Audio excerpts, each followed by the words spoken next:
Soswick, this is my new book, actually re-released, re-edited, re-released book. This book is my favorite thing and probably the most important thing I've ever wrote.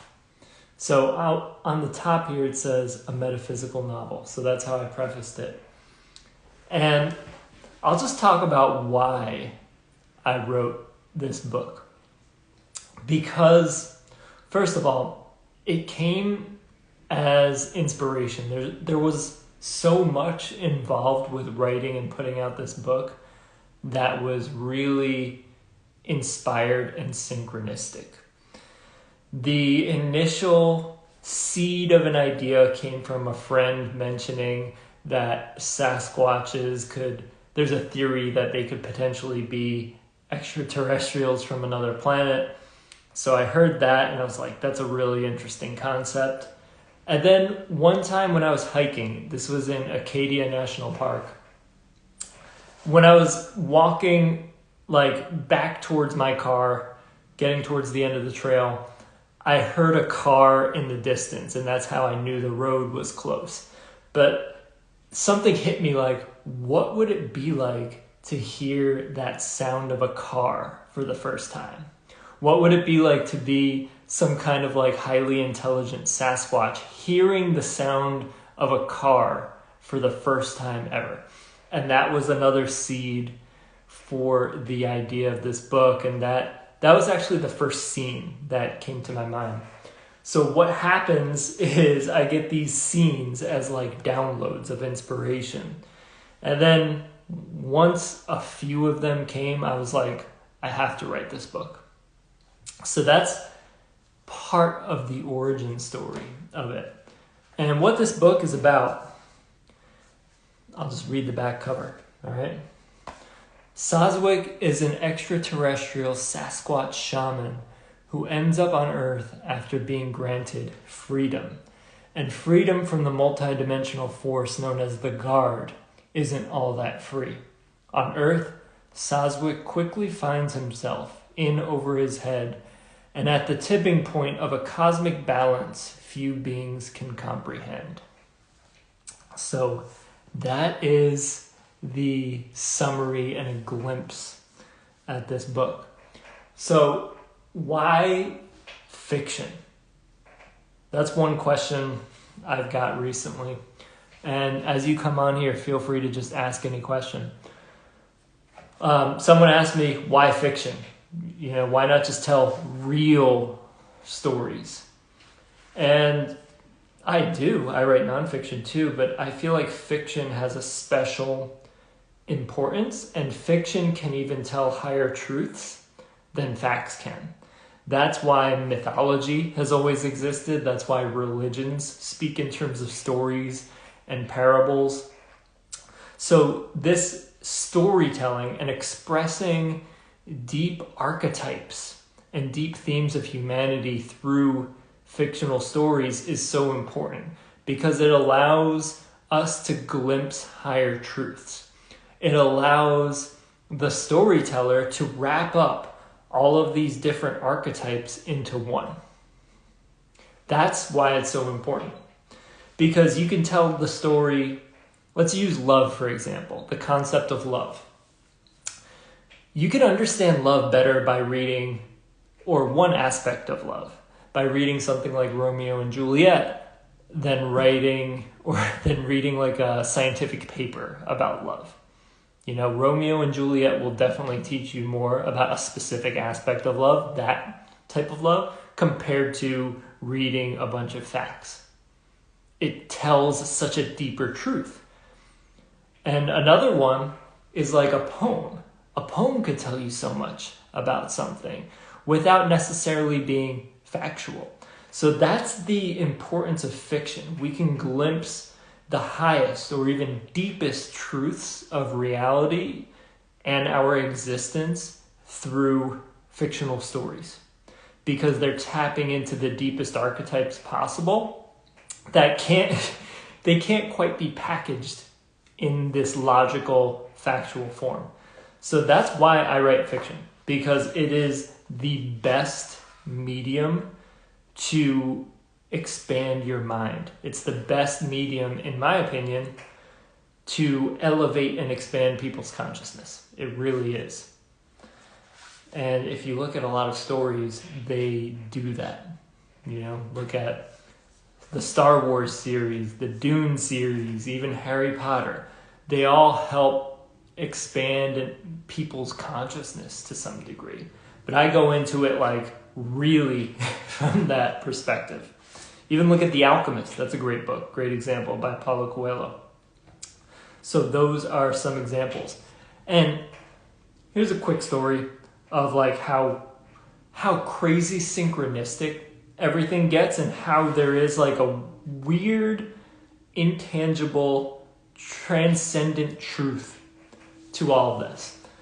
So in one scene, and it's a transcendent truth that a lot of people creating art tap into these truths. So there's one scene in Sazwick, and I won't give away too much, but I'll just say that he has to face fear itself. So the manifestation of fear itself, okay?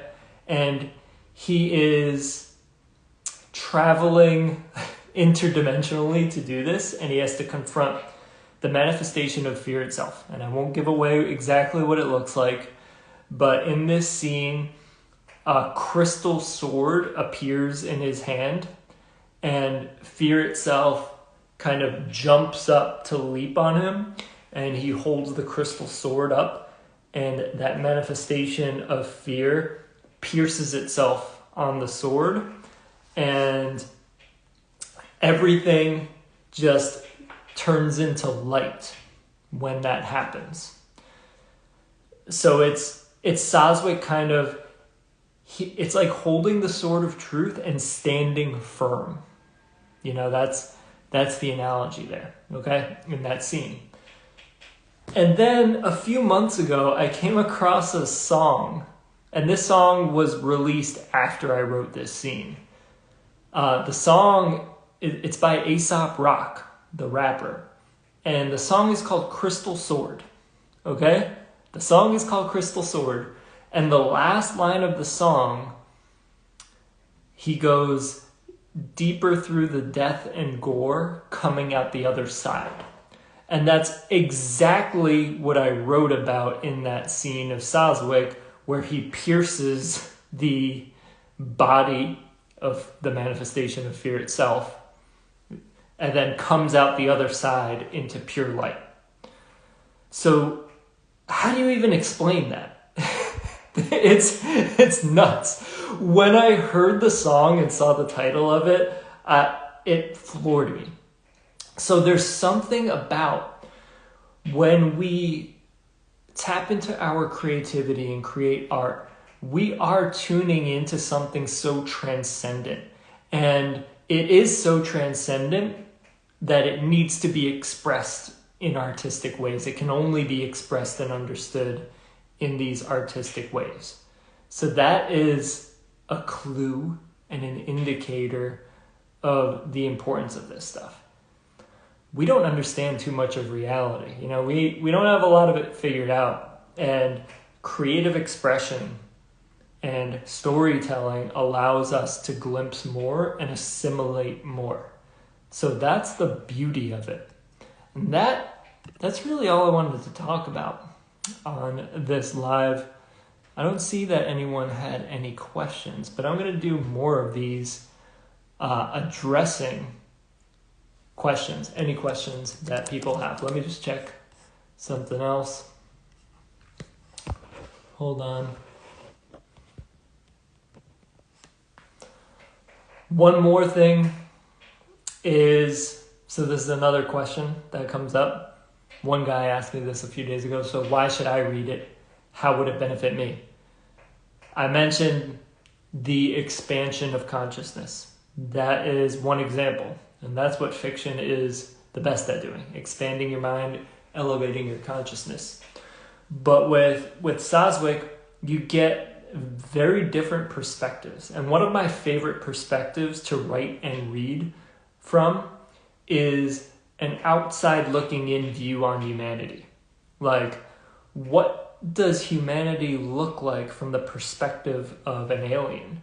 What does humanity look like from the perspective of a being coming from a more advanced civilization? What does humanity look like from that perspective? So that's another benefit of it. There's also so much in terms of the nature of power and control and even power dynamics, not only politically, but in terms of like the psycho-spiritual aspects of power and control. There's a lot there. And I include so many themes in this. That's why I love books like Dune, the Dune series, for example. There are so many themes. There's the political themes, spiritual themes, psychological themes, mental health themes, ecological themes, all that. And I do that with Soswick as well.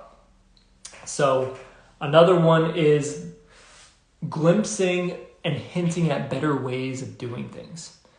So the civilization that Soswick comes from, they're more advanced in almost every way than humanity is. So you get to see what their lifestyle looks like and how they operate and how they think. You get inside their mind. And another one is there's a lot of even spiritual practices woven into the story, like how Soswick meditates, how his tradition of their version of shamanism was taught to meditate and to go about defragmenting their mind and clearing out programs. So there's a lot of that too, how to do that work. Where can we purchase the book? You can purchase it. I have it linked at soswick.com, so I'll just put this in here. I made it easy for everyone. I have the domain soswick.com, so that's where you can find it. I'll post it in here. So to make it easy, you just go to soswick.com, and that's where you can find the book. And I also have some behind-the-scenes stuff that you can sign up for there. So it's really simple. And those are just some of the themes, but that's the whole point.